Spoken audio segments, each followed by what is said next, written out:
This is the true story behind one of Papua New Guinea's most heartbreaking love songs, Lewa Sogeri. It wasn't just a melody. It was a memory, wrapped in pain, in silence, and in a kind of love that was never meant to be forgotten. He was from Goroka, a Highlander. She from Sogeri, Koyari blood in her veins. Their worlds were different, but their hearts weren't. They met like many young people do, by chance but bonded by something deeper. And what they found in each other wasn't just love, it was peace, it was belonging. She loved him with everything, and he was sure she was the one he'd build a life with, the one he'd grow old beside. So when she said, "Come home, meet my parents," he smiled. He thought it was the next step toward forever, but forever doesn't come easy, especially when the past is heavier than the future. At her family's home in Sogeri, the boy was met with silence, then cold stares, then words sharper than any knife. "You're a Highlander, aggressive, dangerous. You won't marry our daughter, and if you ever come near her again, we'll kill you."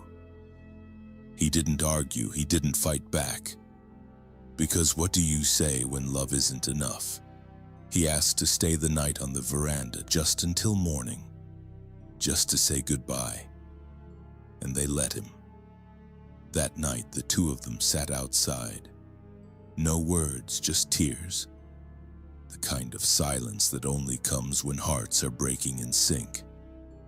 She begged him, "Take me with you, we can run, we can fight, we can face anything." But his voice was weak. "If they hurt you, because of me, I wouldn't survive it." The next morning, he stood at the bus stop, his bag in hand, his heart in pieces. And there she was again, chasing him, crying, pleading, "Please, don't go. I can't do this without you." He looked at her, really looked, and it hurt more than anything he'd ever known. "I'm sorry," he whispered. "One day you'll forget me. You'll find love again."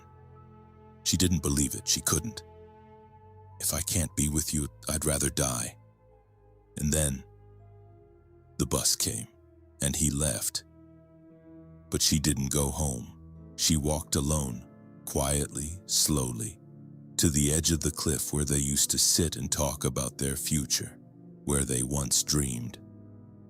The mist wrapped around her like a final goodbye, and without a scream, without a note, she let herself fall.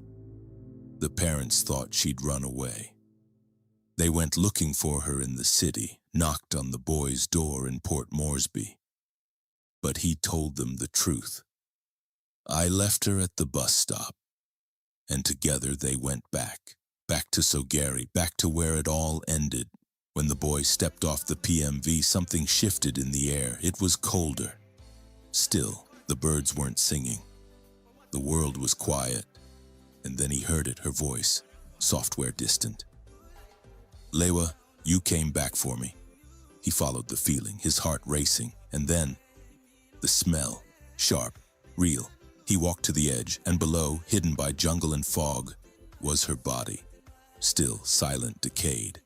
But in his mind, she was still speaking. Not through words, but through every beat of his broken heart. Days passed, weeks even, but she never left him. Her voice, her smile, her final tears.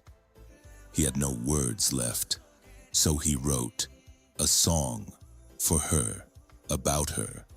Lewa Sogeri, not for radio, not for fame, for her spirit, for their love, for the goodbye that never had a chance to say what it truly meant.